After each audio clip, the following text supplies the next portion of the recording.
Peace and welcome back to Healing Her Shadows, the podcast where we support women healing from abuse or the effects of growing up with narcissistic mothers. I'm your host, Big Princess, and today we're diving into a crucial step in the healing journey of setting boundaries. For many of us, especially those raised by narcissistic parents, boundaries might feel unfamiliar or even impossible, but they are essential for protecting our peace, reclaiming our independence, and redefining our relationships. In this episode, we'll discuss why boundaries are so important, how to set them effectively, and ways to deal with the guilt or pushback that might come up. Let's get started. So let's kick off with segment 1, why boundaries matter. Now, boundaries are the invisible lines that define what we are comfortable with and what we are not. They protect our time, energy, and emotional well-being. I recall a time where I was actually just getting out the shower. I had to be about 15 or 16. And of course, I'm in my young woman years, so I'm on my menstrual cycle. And I'm listening to music, I got my door closed. I'm just being happy. Not even 10 minutes into me getting out the shower, the door was busted down by my mother, and she proceeded to say, "What are you so happy for?" And then she goes through my trash, which honestly, to this day, I still have no comprehension as to why she did that. But when you're dealing with narcissistic individuals, they'll do things that they will try to make seem normal. Going through your trash, going through your drawers, going through your pocketbooks, just searching everything, telling you can't close doors and spaces that is actually supposed to be yours. For many of us growing up in environments where our needs and feelings were dismissed, boundaries may have felt dangerous or selfish. But the truth is, setting boundaries is an act of self-respect and a step towards building healthier relationships. Without boundaries, we might find ourselves feeling drained, resentful, or even trapped in unhealthy dynamics. By setting them, we reclaim our power and create space for what truly serves us. By simply saying no when someone attempts to make you do something you don't want to do or is in a conversation about you and you're present and they're lying, that sets a boundary. And the steps to setting boundaries, honestly, it's a very easy framework. It's very simple. The first thing you have to do is identify your limits. Reflect on what behaviors or situations make you feel uncomfortable, anxious, or disrespected. For me, my general experience of just having someone bust into my room while I'm naked, that was just a boundary that I could not take, regardless of who it was. I'm 16, 17 years old. A door that is closed is supposed to be knocked on. But again, narcissistic individuals won't respect that. So it's up to you to create that boundary. The second step would be starting small. So begin with low stakes boundaries to build your confidence. Again, saying no to a small request is setting a boundary. When you use clear language and be direct but respectful, it is also creating a boundary.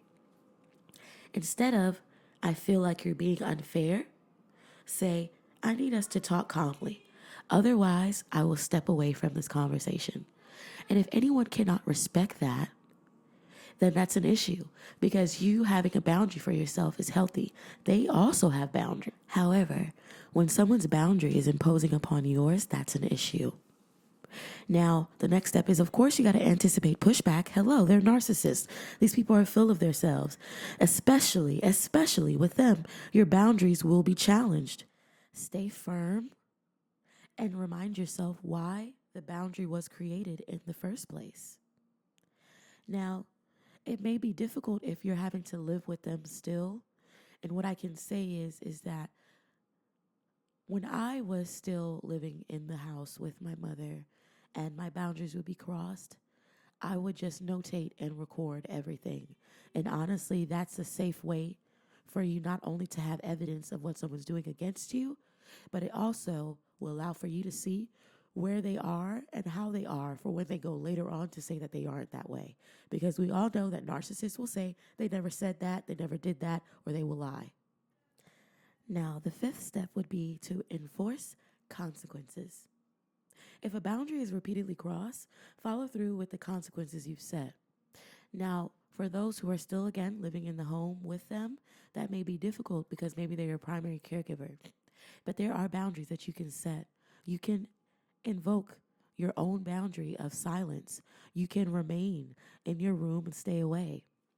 If they try to use rewards or gifts to get you out, let them know no, you're not interested in that. Because it's only a ploy to get you back in a space that will allow for them to abuse you. And nothing is worth abuse. I don't care what pocketbook, what shoes, what tickets to a concert. Enforce your boundaries and stick to them. Segment 3 is about overcoming guilt and resistance. Now, it's common to feel guilty when setting boundaries, especially if you've been conditioned to put other needs before your own. I know that I honestly had the hardest time because I was told I should be caring about others and, I'm a problem. I'm the reason why everything's going on. And of course, I couldn't control being born. I didn't request to be born. So, here's a way to work through that guilty mindset. First of all, shift your mindset. Remind yourself that boundaries are not selfish, they are self care. You have to take care of yourself first. If you don't take care of you first, then who will? There will be no you.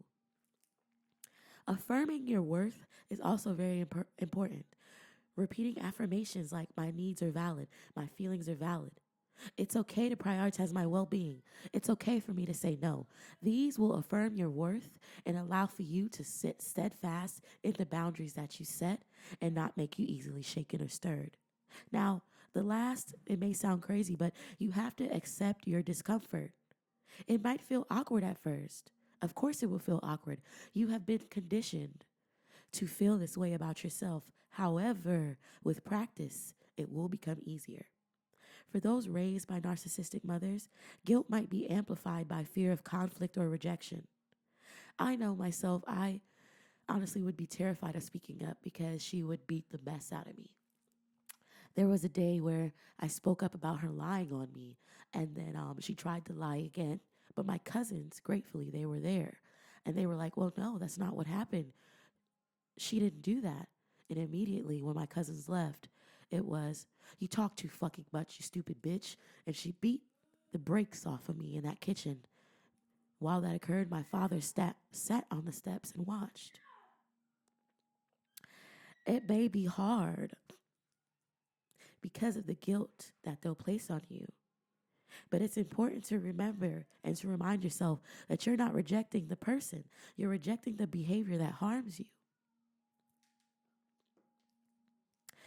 I want to give you guys some practical tools, and this is things that I use, and I also tell other people to use as well, because honestly, it's absolutely positively perfect for boundary setting situations. So for an emotional conversation, simply saying, I understand this is important to you, but I need to take time to process before responding, is an easy boundary to set. That's letting them know, hey, I understand you want to talk about this, but right now I'm not emotionally up to speaking about this, and that's fine. For someone who oversteps, let them know I'm not comfortable with that, and I'd like for us to find another way. And if they persist, go ahead and withdraw. If you're not capable of withdrawing because you're still living in that situation, again, keep in mind that this is a environment in which you have to enforce your boundary. So maybe the first time it won't be heard, but constantly letting them know, I'm not comfortable, I don't want to do it this way, it will force them to stop talking or to leave you alone. For time management, I can't commit to that right now, but thank you for thinking of me.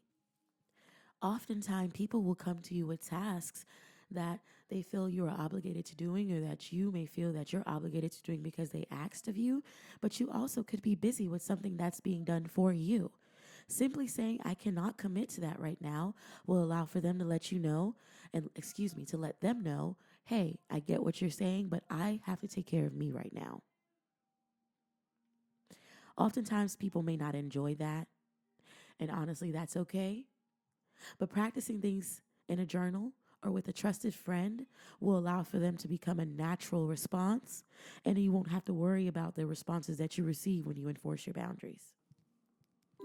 Thank you for spending time with me today to explore the power of boundaries. I hope this episode inspires you to start setting the limits you need to reclaim your peace and building healthier relationships. If this episode resonated with you, please share it with someone who might benefit.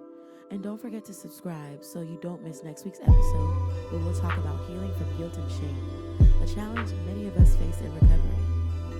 As always, remember,